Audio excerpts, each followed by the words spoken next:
You know those job listings that say they're looking for a team player, a great communicator, someone who's adaptable for a high energy environment? Yeah, translation, we talk endlessly and we never stop emailing.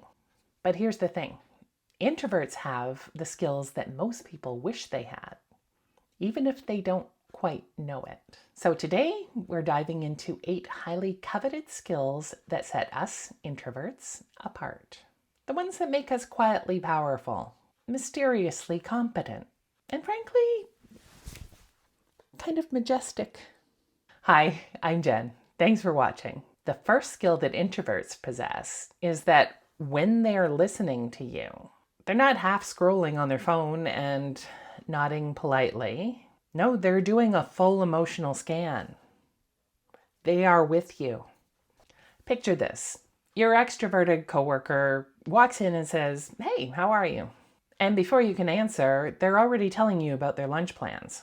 Meanwhile, you, the introvert, quietly watch and listen and think to yourself, you never said if you were fine.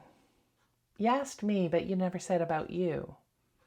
And your voice changed. Is everything okay? Introverts have like an emotional sonar, the art of deep listening. And in a world full of noise, people who truly listen are rare and deeply appreciated. Whether it's in friendships, workplaces, or relationships, introverts make people feel heard. And that's a skill money can't buy and colleges can't teach.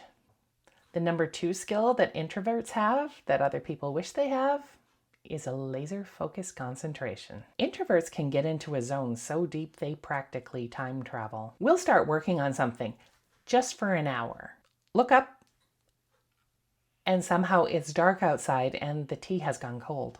Meanwhile, extroverts in the open office have held 3 impromptu brainstorming sessions and planned the St. Paddy's Day office party. But you finished the report, restructured the data, and wrote a short novella about the last female leprechaun, all on your lunch break. That ability to hyperfocus isn't just good productivity, it's a superpower, especially in a world that's addicted to short burst attention-switching distractions. Now, every introvert knows this. We spend a lot of time in our own heads. Trust me, we've held entire board meetings up there, daily, sometimes through the night. My inner voice never shuts up. When you spend that much time self-analyzing, you start to recognize patterns, your triggers, your moods. You learn to manage them instead of letting them out loose, attacking innocent bystanders. That's called emotional intelligence, and it's one of the most sought after skills in leadership and in relationships. Like when tension arises in a meeting, an introvert won't explode. They'll quietly sense the room's emotional temperature and attempt to diffuse it quietly, calmly. Bring everyone back to reason, compromise. Well, over here, Chad from operations, red-faced and ready to snap his pen. Again. Now, sometimes a good night's sleep is all you might need to mitigate a meltdown. You spend a third of your life in bed, so why settle for anything less than the best? Thank you, Birch Living, for sponsoring today's video. Their Black Friday sale is on right now.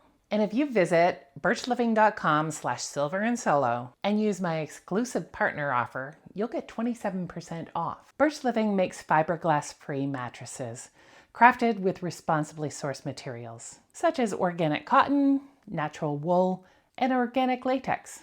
Their mattresses are also free of polyurethane foams, which can cause harmful off-gassing.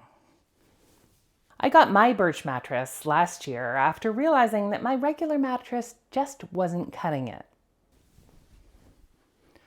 My back ached in the mornings, and I had to warm up with stretches just to start my day, when I should have been feeling fresh and ready to go as soon as I got up. Plus, my old mattress was old, and so it was time to be replaced. They say you should have a new mattress every 8 years. What drew me to Birch Living, and I ordered the Luxe mattress from Birch, is that each birch mattress is made with premium natural and organic materials to support breathability and temperature regulation. They use naturally hygroscopic wool and natural latex that allows for increased airflow to keep you cool and comfortable. And as someone who cares about the environment and is actively trying to do something better about my health, that was really appealing. And while helping the environment is a big plus, what really mattered most to me was how I felt in the morning. No more grumpy stretches and aches and pains. Waking up now is a breeze. And I start my day with a bounce in my step. My Birch Luxe mattress has definitely made a difference in my morning routine. So if you're in the market for a new mattress, I think that you would like Birch too. So click on the link below, birchliving/silverandsolo, or scan the code beside me and use my exclusive partner code for 27% off during their Black Friday sale going on right now. And thanks so much to Birch for their continued support of the channel. Now, number 4 in the secret and coveted skill set that introverts hold in their back pockets. Introverts are like emotional detectives. We pick up on the micro stuff, tone shifts, awkward pauses, fake smiles. It's the kind of awareness that makes us great at reading people. We can predict outcomes and spot nonsense miles away. We're natural observers. Call it introvert radar even. Like, I remember the very first strata council when I moved into my little gated community here. The community was newly built, so we were building our first council. Well, the votes came in and I was elected, along with 6 other of my neighbors. And we were left with a thick binder of rules and regulations and a whole bunch of pats on the back. Good luck. We were all in the same position, new to being on a strata council, and so it was fine. And we started off by introducing ourselves to each other and then volunteering for positions that we thought we would be good for, like member at large or treasurer and president. Well, everyone thought that, I'm going to call him Brad. Everyone thought Brad would be the perfect leader. Everyone but your girl here. I saw this totally, I'll get it done later smirk out of Brad, and I saw that he just wanted the title. There was no way he was actually going to do anything. And I started planning. Sure enough, a couple months in and Brad had excuses or had totally ghosted the rest of us and had not done anything.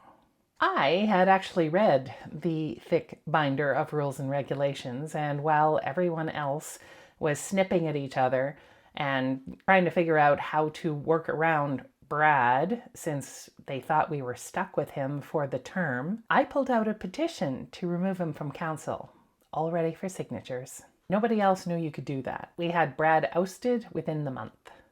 And the council, our very first council, worked brilliantly after that. I like to call that strategic observation. No, I did not become president. I stayed in my member at large position. Some other person became president, as very competent to this day. Number 5, written communication skills. If introverts ruled the world, every email would be clear, concise, and mildly poetic. While other people use words like blunt weapons sometimes, introverts use them like calligraphy brushes. It's why so many writers, poets, journalists, and creators are introverts. There are lots of us on YouTube, which continues to confound some of the people in my comments, because they just don't understand that introverts express themselves better in writing than in noisy conversations. I write scripts for all of my videos, this one included. And talking to a camera is infinitely easier than talking to a live person. It certainly doesn't interrupt or start scrolling through its phone when I'm talking. Number 6 is independent thinking. Peer pressure doesn't work on introverts. Well, okay. On young people, peer pressure works because young people, all of them, introverts and extroverts, they just want to fit in when they're teenagers.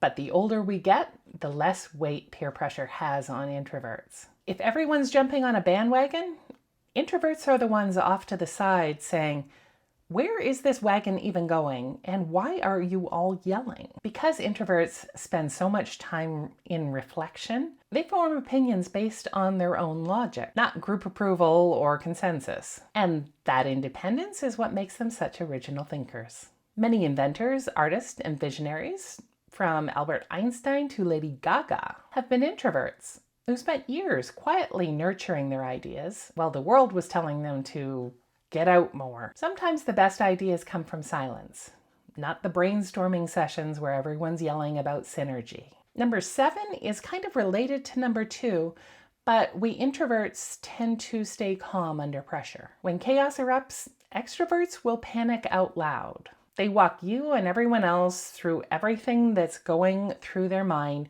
real time, like a stream of consciousness session. Introverts, we tend to go silent, still, like a ninja before striking. Picture a family emergency or a work crisis. Everyone's got an opinion on how to solve it, and they are all giving their opinions out loud to everyone at the same time. And you, the introvert, are quietly Googling solutions and organizing tasks for everyone in a spreadsheet. That's the quiet strength that everyone underestimates until they really need it. Introverts have a natural emotional thermostat. We don't heat up easily, and we can cool everybody else down just by being in the room. Number 8, and my last one here, is the ability to build deep and loyal relationships. Introverts just don't do surface level. We would rather have 3 real friends than 50 acquaintances who all forget my birthday. And when we do connect with someone, it's deep. Shared values, trust, mutual weirdness. We're the ones who show up when things fall apart. We remember details. We invest. Now there's a saying, and I don't know who said it, so if anyone knows the attribution, please put it in the comments below, please. But the saying is, extroverts light up the room, but introverts light up your soul. And while it sounds like a Pinterest quote, and maybe that's where I got it, it's also kind of true. So yeah, introverts may not end up being the loudest person in the room, but they often end up being the most effective people in it. We don't chase the spotlight, we don't seek it, we just create a little light of our own. So if you're an introvert, stop apologizing for your quiet strengths. They're not weaknesses. They're highly coveted skills that make you irreplaceable. And if anyone tells you it's time to come out of your shell, just smile and tell them, I got Wi-Fi in here. I'm thriving. If you enjoyed this video, please give it a like and subscribe for more introvert positive videos, and share it with the quiet achievers in your life. Remember, being soft-spoken doesn't mean small impact. It just means that your power whispers instead of shouts. I'll see you next week.